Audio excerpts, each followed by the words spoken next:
Bismillahirrahmanirrahim. Saya Ida Fitria, calon guru penggerak angkatan ke-6 SMP IT Miftahul Ulum Depok.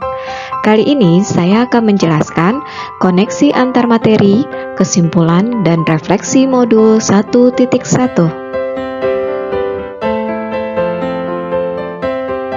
Selama 2 pekan ini, saya mengikuti pelatihan guru penggerak. Banyak sekali ilmu dan materi yang sangat mendalam yang telah saya dapatkan, terutama tentang filosofi pendidikan Ki Hajar Dewantara. Antara lain, budi pekerti mencakup cipta, karsa, dan karya yang dalam penerapannya harus seimbang dan holistik. 3 semboyan pendidikan yaitu Ingarso Sung Tulodo, yang artinya di depan memberi teladan, Ing Madya Mangun Karso, di tengah memberi semangat, dan Tuturi Handayani, di belakang memberikan motivasi.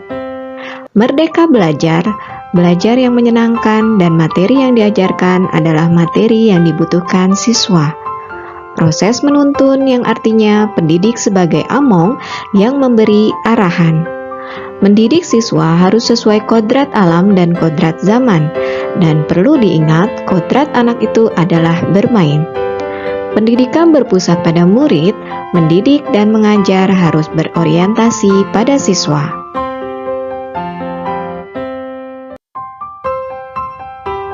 Apa yang saya percaya tentang murid dan pembelajaran di kelas sebelum saya mempelajari modul 1.1? Yang pertama, saya termasuk teacher oriented, yaitu guru menjadi pusat pembelajaran. Kedua, saya kurang memahami karakter siswa, sehingga pemberian bentuk tugas tidak bervariasi.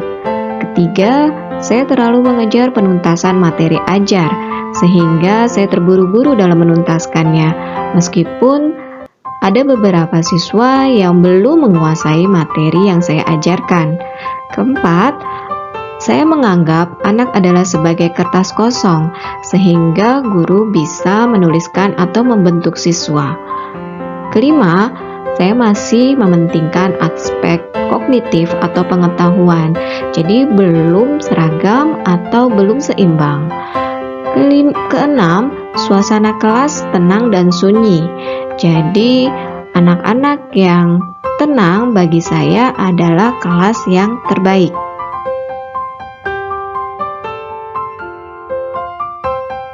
Selama 2 pekan, saya mengikuti pelatihan guru penggerak. Banyak perubahan dari pemikiran atau perilaku saya setelah mempelajari modul 1.1. Di antaranya, saya mengubah proses teacher oriented menjadi student oriented, artinya pembelajaran berpusat pada murid, di mana saya di kelas menjadi fasilitator.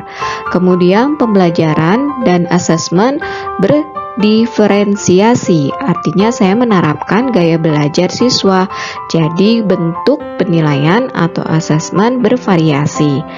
Kemudian materi yang saya ajarkan adalah materi esensial yang saya sesuaikan dengan kodrat alam dan kodrat zaman.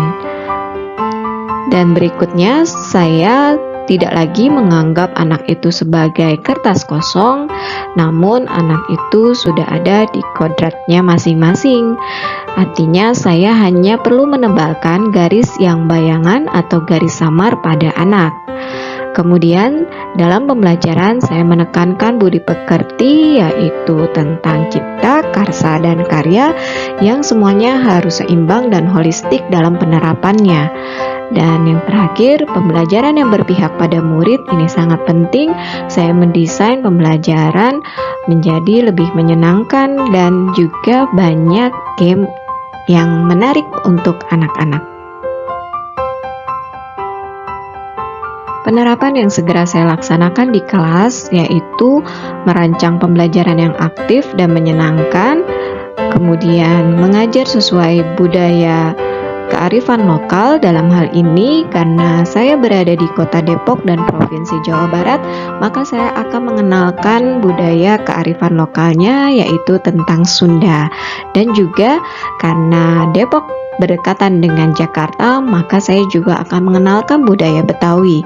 Dan kecakapan abad 21 dalam pembelajaran saya akan membuat sebuah pembelajaran yang berbasis digitalisasi.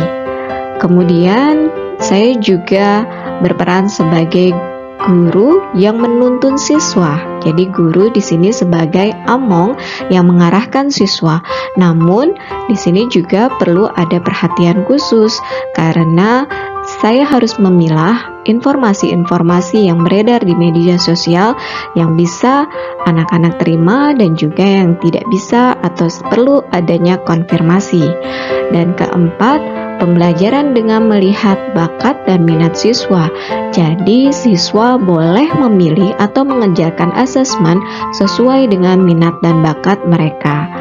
Kemudian yang terakhir, penerapan budi pekerti, cipta, karsa, dan karya atau kognitif, afektif, dan psikomotor harus seimbang dalam penerapan pembelajaran saya.